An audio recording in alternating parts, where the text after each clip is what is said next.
Et nous finissons donc cette émission avec Marché à thème, le dernier quart d'heure thématique de Smart Bourse, où comme tous les mois, nous allons passer en revue un cas d'investissement avec un gérant de chez Clartan. Et nous avons le plaisir de recevoir aujourd'hui Thibaut du Pavillon. Bonjour Thibaut du Pavillon. Bonjour Nicolas, merci de me recevoir. Merci d'être avec nous. Donc, je rappelle, vous êtes gérant chez Clartan et aujourd'hui, le cas d'investissement que vous avez choisi, il s'agit de la société Wabtec. Alors Wabtec, dont le métier est de fournir des locomotives, mais plus généralement des équipements pour l'industrie ferroviaire. Oui, exactement. Alors, Wabtec, c'est une entreprise qui est assez ancienne, qui a été fondée à la fin du 19e par George Westinghouse, qui est la première personne à avoir inventé le frein à air comprimé pour les trains. D'accord. En fait, l'acronyme commence, la première de l'acronyme, c'est Westinghouse. D'accord. Westinghouse Air Brake Technology Corporation. Exactement, voilà. C'est pas une petite boîte, elle fait 30 milliards en bourse, elle va réaliser cette année à peu près 10,5 milliards de dollars de chiffre d'affaires. C'est un géant mondial, 50% d'activité aux États-Unis, 50% en dehors de leurs frontières. Et là où le dossier est vraiment intéressant, je trouve, vous allez voir dans le déroulé, ça s'impose assez facilement, c'est que c'est un acteur qui est très rentable sur des segments où il a des parts de marché qui sont dominantes. D'accord. Et c'est un cycle à la fois de remplacement et d'équipement. Alors peut-être qu'on peut en dire un mot sur son métier, le métier de l'entreprise avant de... Oui, bien sûr, bien sûr. C'est un équipementier ferroviaire. Donc ce sont des gens qui vont faire, comme vous le soulignez à l'instant, fabriquer des locomotives parce que le fret, c'est grosso modo 70% d'activité, c'est 80-85% des profits. Donc c'est l'essentiel du business. Donc des profits, pardon. Ils font aussi du transport de passagers, mais c'est moins important, même si ce n'est pas anecdotique aussi. Donc le gros du business, c'est la fourniture de locomotives, soit neuves, soit en rétrofit, des équipements pour les wagons, des équipements pour guider notamment électroniques, notamment pour guider les compagnies ferroviaires. Et ils ont des parts de marché très importantes, qui tiennent d'abord à une part de marché par une base installée significative. Ils ont la première base installée de locomotives au monde avec 23 000 unités. D'accord. Et aussi pour les wagons, mais j'ai pas le chiffre en tête, donc je vous dirai une bêtise. Les deux tiers, à peu près 70% des ventes, c'est du récurrent. Donc c'est vraiment un très bon business. D'accord, ok. Ça veut dire qu'on achète régulièrement de l'équipement ferroviaire quand on est acteur du fret ferroviaire. Exactement, ce sont des pièces de rechange, c'est du service, c'est du rétrofit, comme je disais tout à l'heure, de locomotives. On va garder la carcasse, mais on va changer le moteur intérieur pour qu'il soit moins gourmand en diesel, qu'ils émettent moins d'émissions, ou auquel on peut mettre à la place, par exemple, un moteur hybride. Alors, si on veut comprendre un petit peu ce marché, effectivement, on regarde ça avec notre œil européen. Le fret ferroviaire, on connaît, mais c'est pas forcément effectivement le moyen de transporter des marchandises le plus répandu. C'est pas le cas, par exemple, outre-Atlantique. Aux États-Unis, ça se développe énormément. Alors, c'est pas forcément intuitif. Dans l'imaginaire, beaucoup de gens, le fret ferroviaire aux États-Unis, c'est sur de gros convois un peu poussifs, avec plusieurs kilomètres de wagons marchant assez lentement. Et pourtant, c'est 40% du volume, 40% du fret aux États-Unis passe par le rail. D'accord. Et le reste, évidemment, c'est beaucoup plus important pour la route. Aux États-Unis, enfin, on ne se rend pas forcément compte des distances, mais il y a 5000 km entre la côte ouest et la côte est. Vous avez on transporte tout par train. On peut transporter des matières premières comme des céréales. Ça peut être des produits, du carburant. D'accord, ça peut être des choses plus premium comme l'intermodal notamment. Alors imaginez que des camions, des super-containers des porte-containers arrivent aux portes de Los Angeles, ils sont débarqués sur des camions, et alors directement sur le terminal de Wabtec, qui met ça sur ses trains, et ça va à l'autre côté des États-Unis. Ça s'appelle aussi le Golfe du Mexique, ça s'appelle aussi Canada, etc. Ouais. Mais pour l'ordre de grandeur, il y a à peu près 240 000 km de voies aux États-Unis, c'est à peu près autant qu'en Europe, mais le territoire est 80% plus grand. Mais alors, au risque de dire une bêtise, le transport en train est aussi développé que ça aux États-Unis. On n'est pas plus effectivement sur de l'utilisation de la route et du camion, par exemple.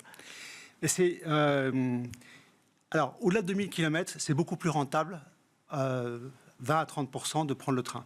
D'accord. C'est toujours le problème du dernier kilomètre à parcourir. D'accord. Okay. Et puis, il y a un sujet aussi de saturation et d'équipage pour les flottes de camions.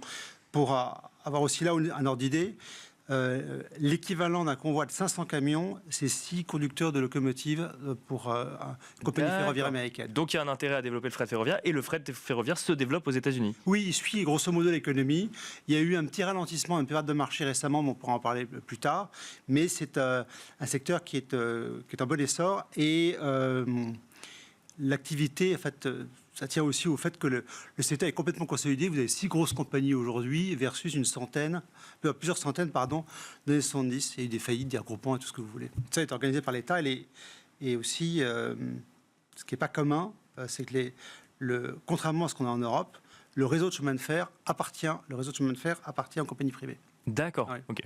Donc effectivement, ils peuvent suivre ça de bout en bout. Et alors, si on reste un petit peu, avant potentiellement de rentrer encore un peu plus dans le cas d'investissement, si on reste sur cette utilisation du rail aux États-Unis, elle a évolué dans le temps. Il y a eu potentiellement un apport de technologie peut-être Alors, il y a eu un grand changement. La technologie est en train d'évoluer, mais il y a eu vraiment une révolution culturelle qui s'est opérée à la fin de la décennie 2010 avec ce qu'on appelle le PSR. Alors, peu importe l'acronyme, mais sachez juste que jusqu'à une dizaine d'années... PSR pour Precision Scheduled Railroading, c'est ça? J'aimerais avoir votre accent. Très bien. Exactement ça.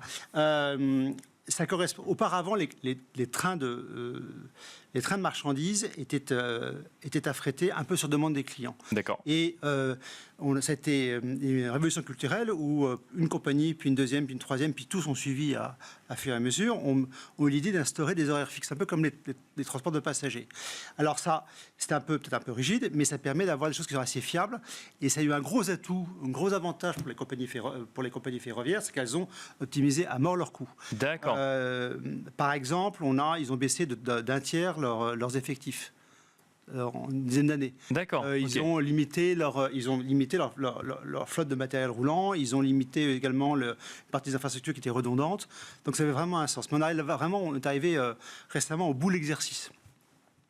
Et est-ce que... oui, pardon. Oui. Je vous en prie. Non, est-ce que si on essaie de se projeter un petit peu dans les années à venir, on va voir, par exemple, le besoin en équipement en fret ferroviaire continuer à progresser, par exemple, si on revient sur le cas Wabtec et comprendre comment...